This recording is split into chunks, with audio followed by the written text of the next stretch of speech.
last Sunday I was talking with my daughter Anita and my niece, and we ended up talking about Anita and Austin's wedding, which was almost a year ago.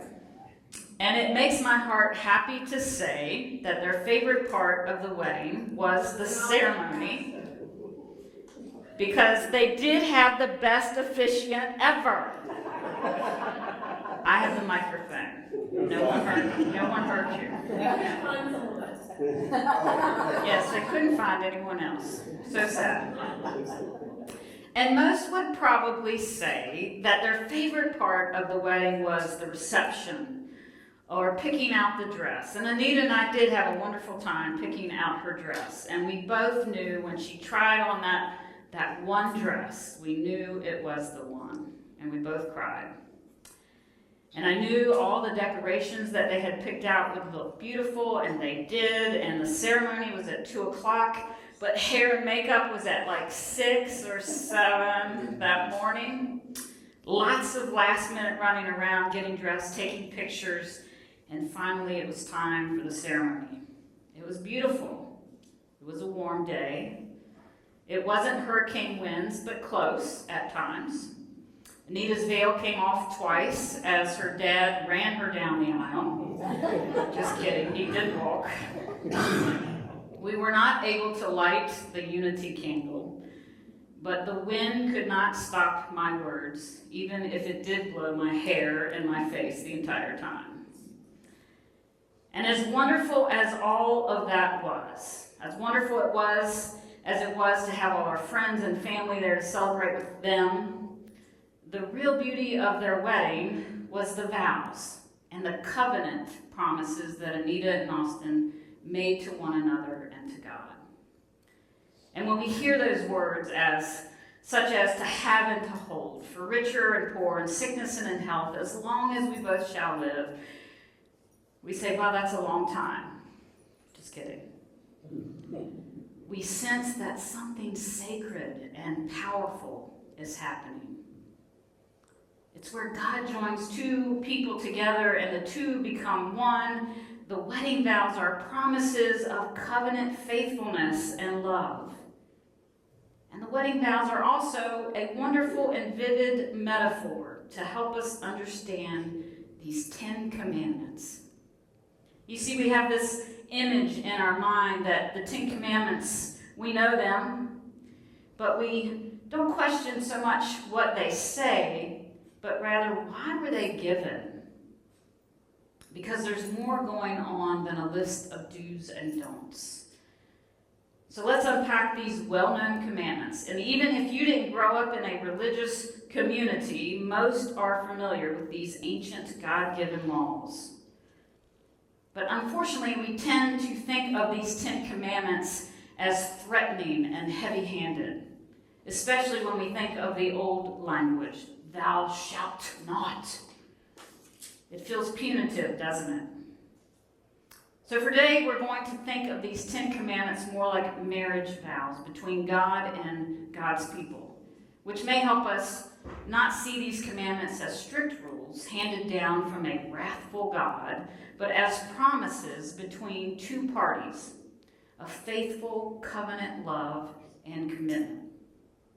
So if we want to relate these 10 commandments to marriage vows, let's look at the first commandment, have no other gods, right? In this one, and there's a reason it's first, right? God is asking for his people to be completely devoted to him, much like two people pledge exclusive devotion to one another at their wedding.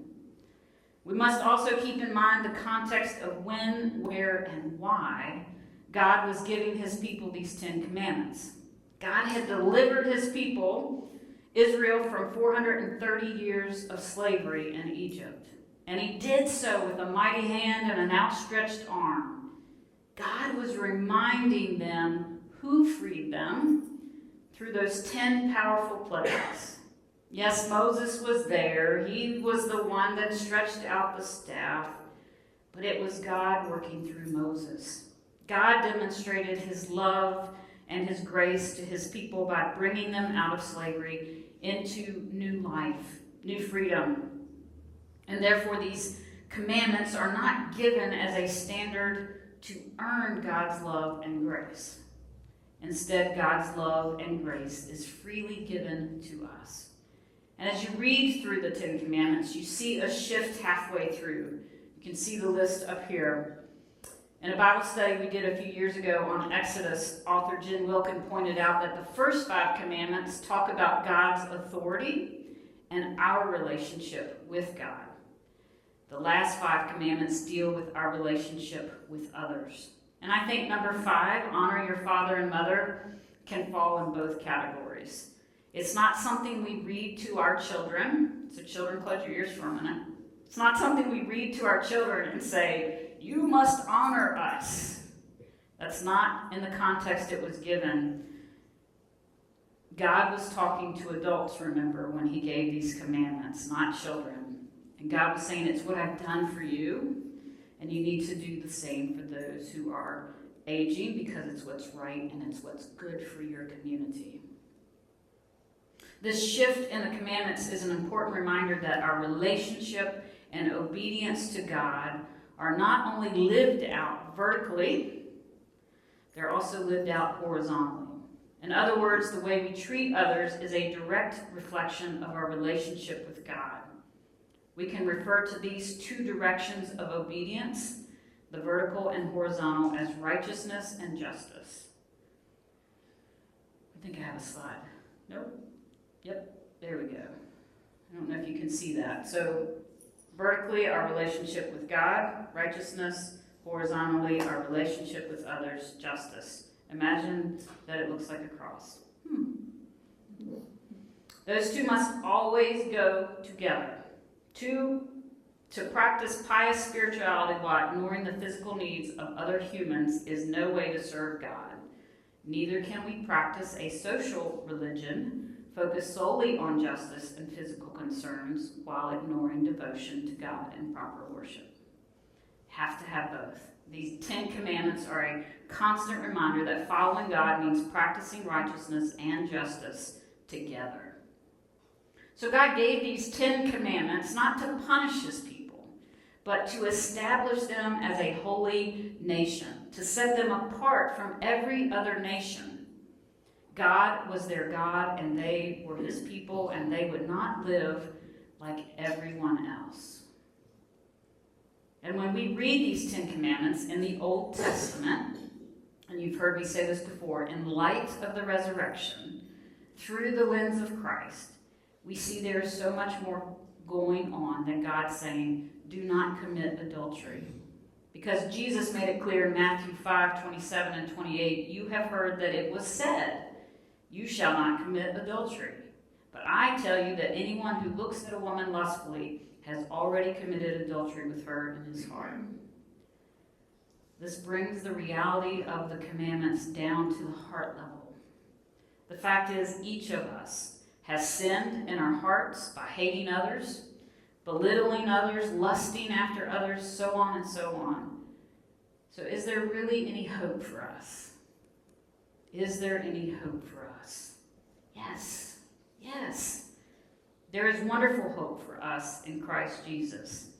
It's true that we can't be perfect in righteousness and justice on our own. We cannot do it on our own. Each one of us has fallen short. However, through Christ's death and resurrection, our sin is taken away, and Christ's righteousness is reckoned to us. There's a new reality, a new hope, a new life through Christ.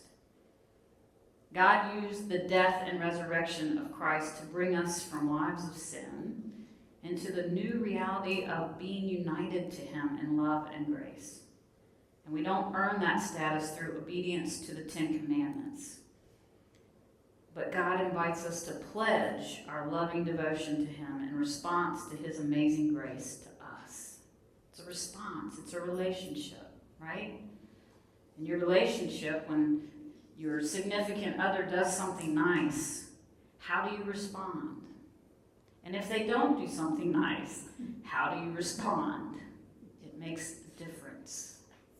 It's the same with God. God is offering us something so amazing, so free. How are we going to respond? we get to a place where these commandments, if we are walking in that relationship with God, if we are worshiping and we are daily walking in that, then it's a natural desire in us to want to obey those commandments. It's not control. I hope that you go back and you read the Ten Commandments in light of the resurrection, in comparison to the marriage vows, and realize that God did not give them to control us. He gave them to free us. And when we earnestly try to live in obedience to these commandments, we experience God's abundant grace, God's abundant love, and then we are able to love others in the fullness that God intended.